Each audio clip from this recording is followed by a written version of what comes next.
გადავიდეთ ახლა სხვა თემაზე.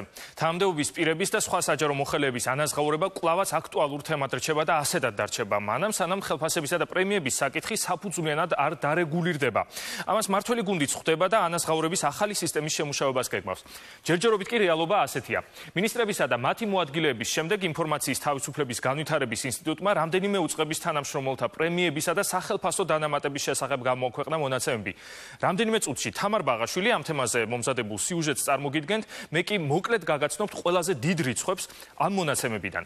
მაგალითად, კომუნიკაციების ეროვნული კომისიის ერთ-ერთ წევრს 2013 წელს ანაზღაურების სახით მიღებული აქვს თითქმის 312,000 ლარი. აქედან პრემიის სახით მან 120,000 ლარზე მეტი მიიღო. ენერგეტიკისა და წყალმომარაგების მარეგულირებელი კომისიის აგრეთვე ერთ-ერთ წევრს შემოსავლის სახით თითქმის 285,000 ლარი აქვს აღებული. ეროვნული ბანკის ერთ-ერთი ვიცე-პრეზიდენტი თითქმის 210,000 ლარი. ცენტრალური საარჩევნო კომისიის თავმჯდომარის მოადგილე 158,000 ლარზე მეტი. საკპატენტის თავმჯდომარე 130,000 ლარზე მეტი. საჯარო სამსახურის ბიუროს უფროსი თითქმის 110,000 ლარი. სასამართლო ექსპერტიზის ეროვნული ბიუროს უფროსმა კი ანაზღაურების სახით 2013 წელს 100,000 ლარზე მეტი მიიღო. მე მხოლოდ რამდენიმე უწყების ყველაზე მაღალი ანაზღაურების შემთხვევები გაგაცანით, ახლა კი გადავიდეთ თამარ ბაღაშვილთან, რომელიც გამოქვეყნებულ ინფორმაციას უფრო დეტალურად გაგვაცნობს. თამარ, საინტერესოა, რას აცხადებენ ამ მონაცემებზე თავად ამ უწყებების წარმომადგენლები? უწყებების წარმომადგენლების ნაწილი კომენტარს არ აკეთებს, ნაწილი პრემიერების სისტემის შეცვლის აუცილებლობაზე საუბრობს, ნაწილი კი ამბობს, რომ გადატვირთული სამუშაო რეჟიმის პირობებში სახელფასო დანამატის მიღება ჩვეულებრივი მოვლენაა. ასე არ ფიქრობენ ინფორმაციის თავისუფლების განვითარების ინსტიტუტში, რომელმაც ეს მონაცემები გამოაქვეყნა და ამბობენ, რომ საქართველოს მსგავს ქვეყანაში თანამდებობის პირებისთვის ასეთი მაღალი ანაზღაურება მხოლოდ მათ მიერ სასწავლის მოხდენის პირობებში შეიძლება იყოს გამართლებული, ასეთი სასწაული კი ხელისუფლების ანგარიშზე ამ დროის მონაცემებით არ ერიცხება. მარეგულირებელი კომისიის ყველაზე მაღალ შემოსავლიანი წევრი კომენტარს არ აკეთებს. კომისიის ახლად დანიშნული თავმჯდომარე კი პრემიების განაწილების სქემის შეცვლის აუცილებლობაზე საუბრობს. ვახტანგ გაბაშიძის უწყებამ ინფორმაციის თავისუფლების განვითარების ინსტიტუტის მიერ ჩატარებულ კვლევაში პრემიების და დანამატების გაცემის რეკორდი მოხსნა.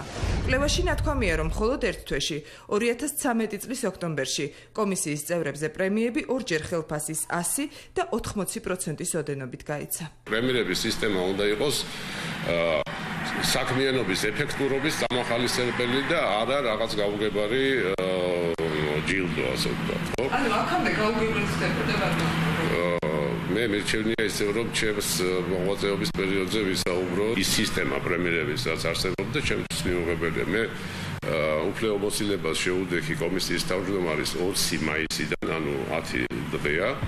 და უნდა გითხრათ, რომ ბევრი რამ შეიძლება. შეიძლება პრემიერების სისტემა, შეიძლება სტრუქტურა, გამოცხადდება კომისიაში რეორგანიზაცია.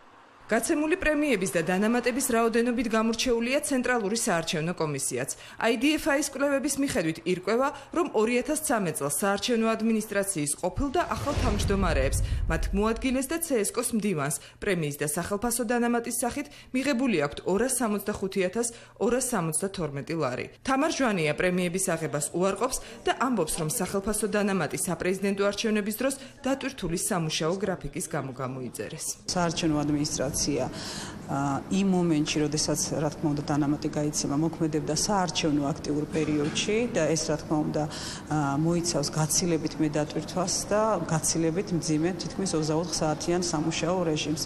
და რაც თავარია, ჩვენ ეს იყო აქტიური საარჩევნო პერიოდი, როდესაც დაფიქსირდა ეს დანამატები და იყო საპრეზიდენტო არჩევნები და ძალიან დიდი პასუხისმგებლობა, როდესაც ეს ყველაფერი გაიცა თანამდებობის პირებსა და ადმინისტრაციის სხვა თანამშრომლებს. 2,397,034 ლარის პრემია ეროვნული ბანკის თანამშრომლებისთვის გამოიყო. აქედან საშუალოდ 400,000 ლარი შეადგინა ეროვნული ბანკის ვიცე-პრეზიდენტების პრემიამ.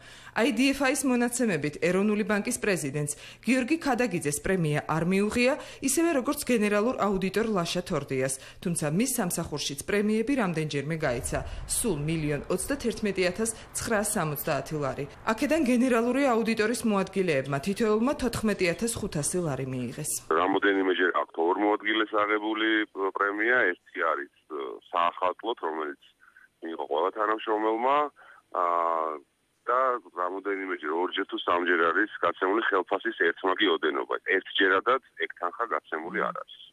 კვლევის სიაში ერთ-ერთი ყველაზე მაღალშემოსავლიანი სამსახურის ენერგეტიკისა და წყალმომარაგების მარეგულირებელმა კომისიამ მონაცემების გასაჯაროვებაზე უარი განაცხადა.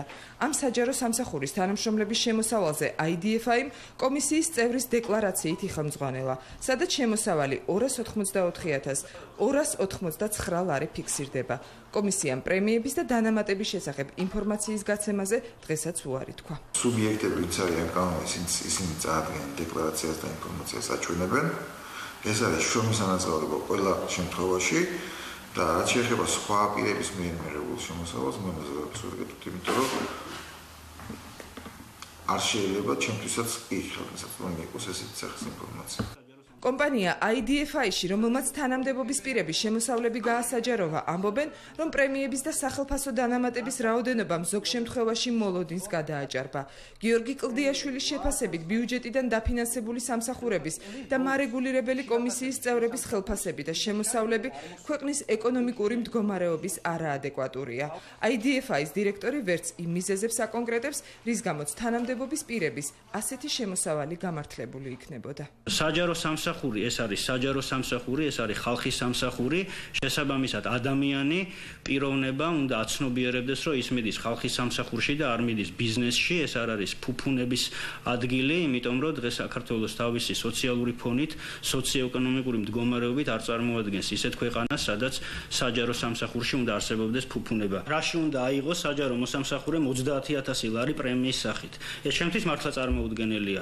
ალბათ, სასწაული უნდა მოახდინოს და გვითხრა რა წარმოადგენს ეს სასწაული, აცნობონ ხალხს რაში არის ეს პრემიები გაცემული. IDFI-ის ჩამონათვალში ასევე მოხდნენ საჯარო სამსახურის, ექსპერტიზის ბიურო, საკპატენტი, ფინანსური მონიტორინგის სამსახური და საარჩევნო სისტემების განვითარების ცენტრი. თუმცა ამ სამსახურების წარმომადგენლებს დღეს კომენტარი არ გაუკეთებიათ. ინფორმაციის თავისუფლების განვითარების ინსტიტუტში საჯარო სამსახურების რეფორმის აუცილებლობაზე საუბრობენ, რომლის ნაწილიც იქნება სწორედ პრემირების სისტემა. მე ინფორმაციისთვის შეგახსენებთ, რომ საქართველოში პენსია 150, სოციალური დახმარება კი 60 ლარია.